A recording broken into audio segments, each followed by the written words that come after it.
Local news that matters on ABC 22 News. In tonight's big story, the history of the group known as the Zizians that some have described as a possible cult, and just how Vermont becomes part of this intricate web. We told you last night 2 people involved in the shooting death of a Border Patrol agent, David Mayland, could have ties to the group. But the questions, how did the group start and how did they get here? ABC 22's Matt Holderman spoke with investigative reporters around the country to try and answer some of those questions for us. He is now live in the newsroom.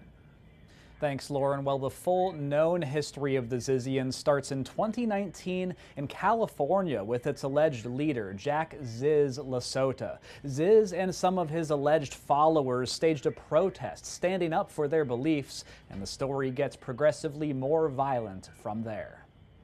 I just happened to be the reporter here at the Chronicle that covered this bizarre protest. Matthias Gaffney is an investigative reporter with the San Francisco Chronicle who unknowingly stumbled upon what would become one of the most bizarre investigations of his career back in 2019. Jack Ziz Lasota, a transgender tech whiz and devout vegan who had recently moved to the Bay Area, organized a group of people similar to him to protest a rationalist reunion. They showed up there in all black robes, in Guy Fawkes masks, with a school bus and a flatbed truck. They blocked the entrance and exit to this place and started handing out flyers. Now we know, these years later, that that was really a launching point. Fast forwarding to 2022, according to reports, Lasota and his associates bought a World War II tugboat in Alaska and sailed it down to San Francisco Bay with plans to live on it. But eventually, the boat sank and the group abandoned it. His supporters and friends and family in California in the Bay Area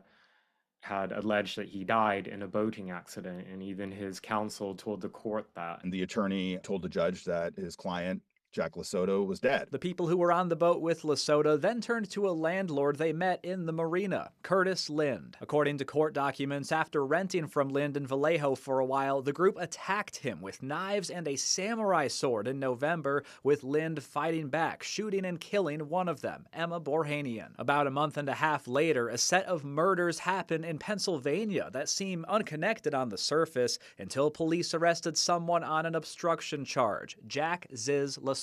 According to the police record, he acted very bizarre. He pretended to be dead. The staff had to hold him up for the photo. Lasota's bail was eventually lowered to $10,000 in 2023, which he paid and got out. Lasota hasn't been seen since, but Zizian activity may still be ongoing. This year, Curtis Lind was set to testify as the lone witness in his own attempted murder case. And with a fading memory, his attorney filed paperwork to move his testimony up to happen as soon as possible. But on January 17th, Lind was found dead. Literally the next day, prosecutors alleged that Maximilian Snyder walked up to him in a cul-de-sac just outside of his property in Vallejo and stabbed him to death. He was the sole witness to one of their attacks, and that witness has now been murdered. Then just 3 days later was the deadly shootout in Vermont between U.S. Border Patrol agents and the team of Teresa Youngblood and Felix Bachholt, who allegedly preferred the names Milo and Ophelia. Youngblood had filed for a marriage license with Snyder, the man accused of killing Lind in Vallejo. It was at this point some of the possible connections became clear, especially with court documents suggesting Youngblood could be linked to other violent cases across the nation. What's scary about it is that